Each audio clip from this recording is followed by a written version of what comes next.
Muito bem, no nosso Explica Pra Gente, vamos conversar com a doutora Luciana Pacheco. Doutora Luciana, primeiro, feliz ano novo, sucesso, bom tê-la aqui mais uma vez no nosso programa para a gente trazer essas informações importantes. Quer dizer que a Omicron, que é uma variante, inclusive, da Covid-19, da SARS-CoV-19, ela agora também está começando a criar mais filhinhos, né?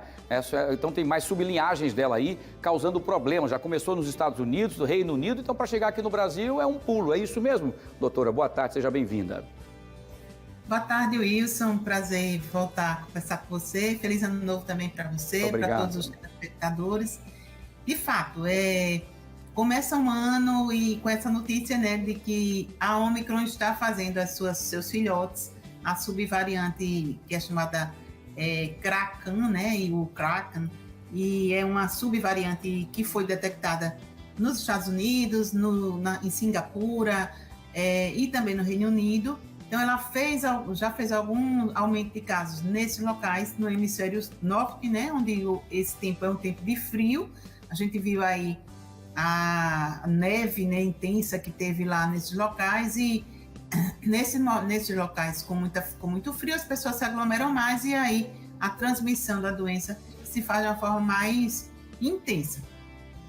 E aqui, saiba que a gente já foi detectada essa subvariante em São Paulo, no interior de São Paulo, não estou lembrada agora o nome do lugar, Itacoaquecetuba, não sei, não tenho certeza, mas foi aqui em São Paulo, já foi isolada, e a gente tem visto um aumento de casos, né, entre dezembro e o iníciozinho de janeiro, mas assim, parece que ficou isso controlado no nosso país. Com a introdução dessa subvariante, pode ser que venha a ocorrer novamente aquele pico de casos que a gente viu ano passado também acontecer em janeiro. Tem a ver com as aglomerações, né? Aglomeração no hemisfério norte por conta do frio, e aqui por conta dos eventos todos, verão, as pessoas se encontram também, Natal, a celebração de Ano Novo. Então é uma possibilidade agora, Carnaval, que esse aumento de casos volte a acontecer. E a transmissão é a mesma, Wilson. A forma de transmitir é a mesma, a forma de identificar é a mesma, através daqueles exames que a gente já conhece, o exame do SWAB, só tem essa forma da gente detectar, e a forma de proteção é a mesma. Entendi. Agora, doutora Luciana, sabe uma coisa que tem me preocupado? Nós temos visto que desde outubro para cá, um silêncio total do governo federal em relação aos envios das vacinas, porque nós estamos tentando, por exemplo, o que mais se preconiza dos especialistas e a própria vigilância sanitária, que se tome a 5ª dose, que se reforce isso, exatamente para evitar que essas subvariantes da Omicron causem problemas. Então, eu queria só saber o seguinte, para quem está vacinado, mesmo não estando ainda com a quinta dose, né? Tem sintomas leves, enfim, ou ela é uma forma mais grave e ultrapassa esse limite da vacina?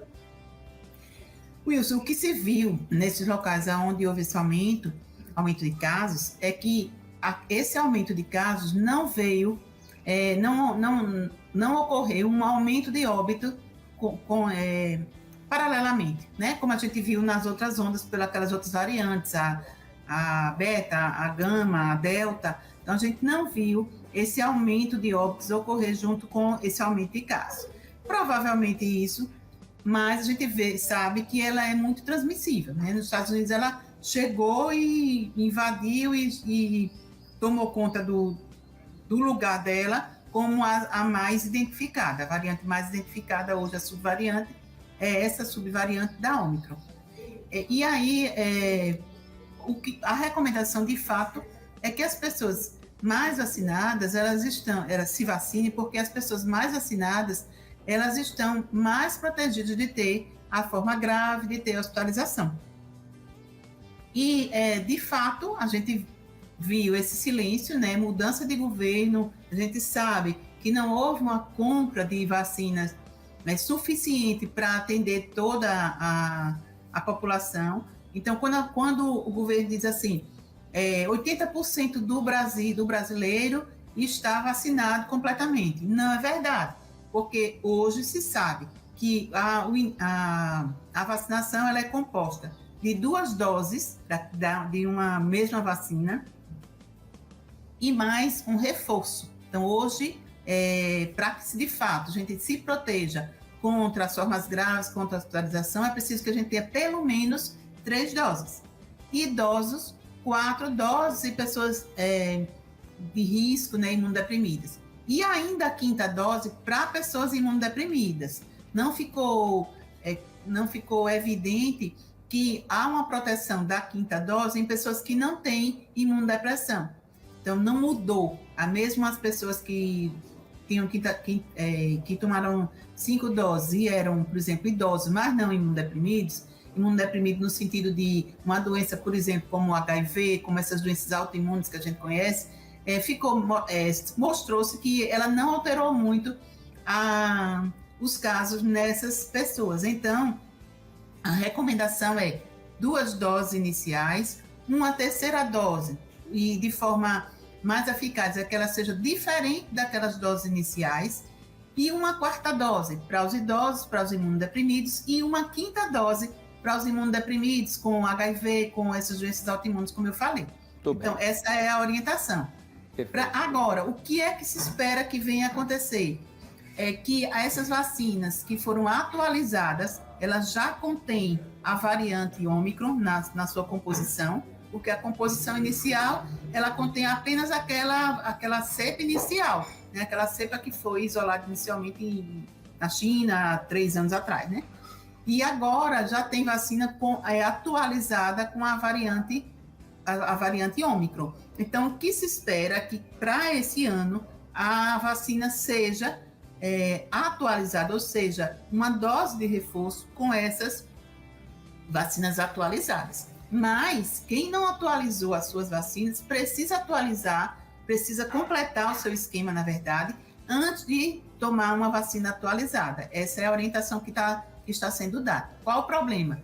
Ter essa vacina atualizada, porque o governo também não fez essa compra de uma forma para todo mundo. Então, quem é que vai tomar? Idosos, imunossuprimidos inicialmente, e depois aí vai entrando naquela gradação, a gente imagina, que aconteceu de idade, né? Os profissionais de saúde também devem entrar nessa primeira leva, mas a gente precisa que, de fato, o governo autorize isso e que os programas de imunização comecem a fazer, exatamente como crianças também.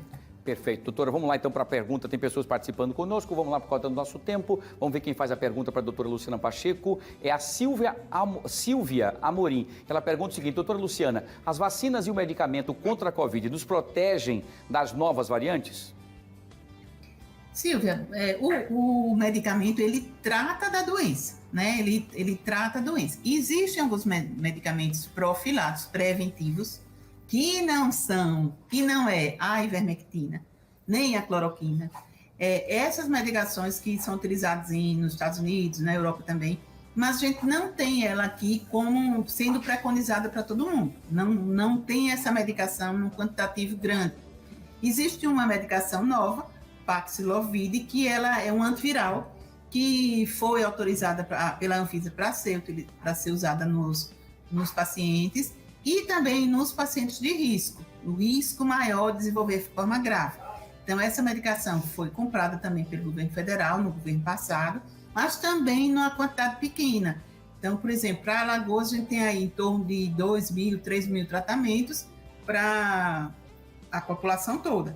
Então, de fato, ela foi preconizada para aquelas pessoas que têm maior risco de desenvolver a doença. Ela deve ser dada nos primeiros 5 dias do início dos sintomas, porque depois ela não tem muito mais eficácia. Ela é um antiviral, o objetivo é diminuir a replicação do vírus e, consequentemente, diminuir as formas graves, a possibilidade de internação.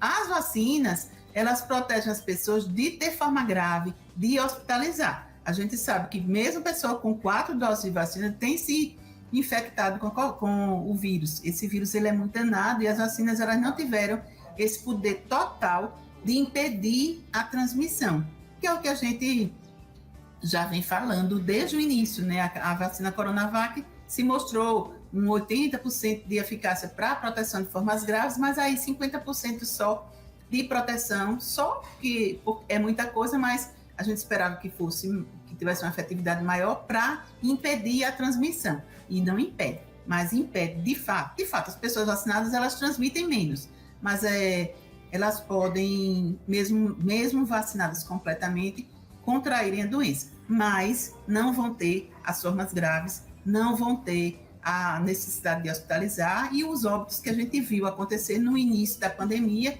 e agora a gente tem um número muito pequeno de óbito quando a gente compara com aquele início do ano, início da pandemia. Muito bem. Doutora Luciana, quero agradecer mais uma vez, importantíssimo esse bate-papo com a senhora aqui, porque isso abre luzes, traz de volta as informações para as pessoas, para que as pessoas entendam que tem que se proteger e tem também, primeiro, se cuidar em todos os sentidos para a prevenção, né? A higiene, a distanciamento, enfim, e se tiver pessoas imunossuprimidas, já sabe que tem que fazer a sua parte se vacinando. Todos nós vacinados, nós combateremos o vírus e não iremos encher os hospitais. Obrigado, doutora Luciana. Feliz 2023, com muita saúde, realizações, paz e muita luz para todos nós aqui. Muito obrigado, até a próxima. Até a próxima, Wilson.